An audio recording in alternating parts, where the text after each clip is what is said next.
बिस्मिल्लाहिर्रहमानिर्रहीम। अस्सलामुअलैकुम। मेरा प्यार मेरी दुआएं आप सबके लिए।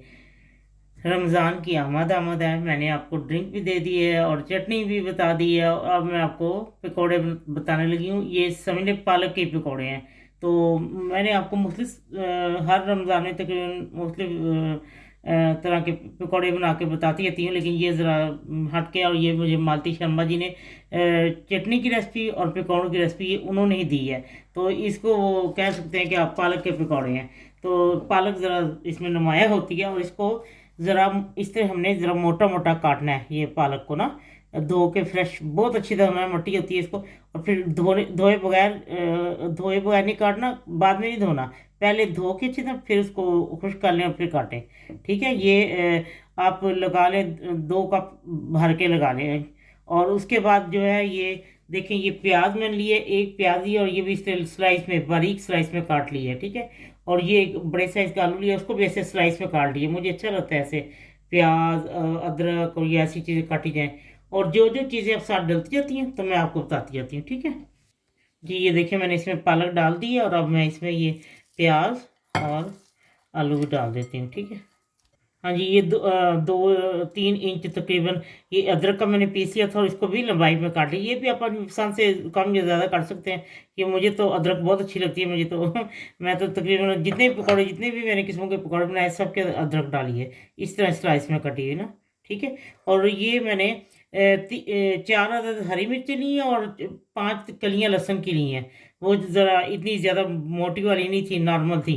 तो 5 कलियां लहसुन की, अगर आपके पास मोटा लहसुन है, 4 डालें। तो और ये 5 कलियां लहसुन की हैं और 4 मिर्चें, हरी मिर्चें, इनका मैंने पेस्ट बना लिया। ठीक है। ये हाफ टी स्पून मैंने अजवाइन डाल दी है। ठीक है। 1 टेबल स्पून क्रश धनिया सूखा। हमें तो ये ज़्यादा अच्छा था इसलिए ज़्यादा ही डालते हैं। ये जैसे 1/4 टीस्पून है ना, इतना सा आपने बेकिंग पाउडर डाल देना है। ठीक है। और कॉर्नफ्लोर भर के 1 टेबल स्पून। ओके। ये मैं सिर्फ में डालूंगी क्योंकि वो मैंने डाली हाफ टी स्पून इसमें मैंने, क्योंकि ज़्यादा नहीं डाली, उससे पहले भी डाली और सब्ज़ वाली।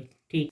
और ये हाफ टी स्पून या 1 टीस्पून लेवल पे नमक और 1 टेबल स्पून क्रश मिर्च। हमें ज़ाती तौर पे मुझे अच्छी लगती है, इसी में ज़रूर डालती हूँ जी। ये मैं इसमें 2 टीस्पून भर के मैं इसमें बेसन डाल रही हूँ। और फिर देखूंगी और ज़रूरत है तो और डाल लूँगी, क्योंकि बेसन जो है ना, आपने हलवाई को भी देखा होगा बहुत कम बेसन उसमें डाला होता है। तो उसी से वो उनके जो पकौड़े हैं ना वो क्रिस्पी बनते हैं। मैं अब आपको मिक्स करके बताती हूँ, अगर ज़रूरत हुई तो फिर मैं और भी डाल दूँगी। ठीक। हाँ जी, इसमें मैंने देख रहे मिक्स कर दिया सारा। और इसमें मैं तकरीबन 3 टेबल स्पून और मेरे डाल गए थे, या 2.5 टेबल स्पून आप बेसन और डालें। बस फिर बहुत अच्छा मिक्स हो गया। अब मैं इसको 10 मिनट का रेस्ट देती हूँ, फिर मैं आपको दिखाती हूँ पकौड़े तलते वक्त। ठीक है जी। ये देखिए मैंने तैयार कर लिया और तेल भी गर्म हो चुका है। अब मैं तेल में हाथ से डालती जाती हूँ। ठीक है। ये देखिए मैंने डाल दिए। जैसे ही हो जाते हैं तो फिर मैं आपको दिखाती हूँ सारा डिश आउट करके। ठीक है। जब ये तैयार हो जाते हैं, ये देखिए कितने बेहतरीन लच्छेदार पकौड़े। कभी भी बेसन पकौड़ों में ज़्यादा मत डालें, उसका वो जायका ख़त्म हो जाता है। देखिए कितने लच्छेदार बने। अब ये मुझे तो इस तरह दरमियाना जो होता है ना, हल्का लाइट, वो मुझे अच्छे लगते हैं। बहुत ज़्यादा सुरख मुझे पकौड़े नहीं अच्छे लगते। ये देखिए वो हीट में खुद ही बाद में हो जाते हैं। तो मैं अब आपको सारा डिश आउट करके दिखाती हूँ। ठीक है। लीजिए, मैंने तो अपने लिए बनाए थे थोड़े से मैंने कहा जब घर वाले आएंगे उनको बना के दूंगी, इसलिए मैंने कहा चलो आपको तो दिखाऊं। तो मैं तो इतने ज़्यादा सुरख नहीं खाती, घर वाले ज़रा ज़रा सुरख चाहते हैं, तो मुझे तो ऐसे ही लाइट अच्छे रहते हैं। और देखें कितने खूबसूरत लच्छेदार ये पकौड़े हैं पालक के। तो आप ज़रूर बनाएं इस रमज़ान में। और जब ये आप बनाएंगे ना, यकीन करें बेख्तियार आपके पकौड़े बन ही रहेंगे, साथ साथ उठा के ले जाएंगे, बहुत ही टेस्टी हैं।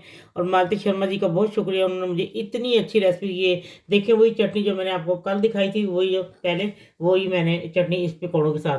तो मुझे तो दही के साथ नहीं अच्छी होती, मैं ऐसे भी खा लेती हूँ, लेकिन घर वाले जब दही के साथ खानी होगी तो वो खा लेंगे जैसे उनको अच्छी लगे, केचप के साथ, ये जिसके साथ मर्जी। तो इतने क्रिस्पी इतने मज़े के पकौड़े बनाएं खाएं। और ज़रूर इफ्तार में जब ये आप बनाएं तो मुझे भी दुआ में शामिल रखें। और यकीन आप सबको बहुत पसंद आएंगे। अल्लाह ताला आपको आपके लिए रोज़े रखना बरकत करे, और जब इफ्तारी का टाइम हो तो खुदा ताला जो लोगों ने दुआएं मांगी सब कबूल कर, अगले रमज़ान तक खुदा ताला आपको इसकी बरकतें देता चला जाए और हमेशा खुश रहें। सबके लिए बेस्ट विशेज़ है। चले रमज़ान अब आया क्या है, रमज़ान की बहुत बहुत दिली तौफे मुबारक सब लोगों को जो मेरे बहन भाई सुन रहे हैं मुसलमान।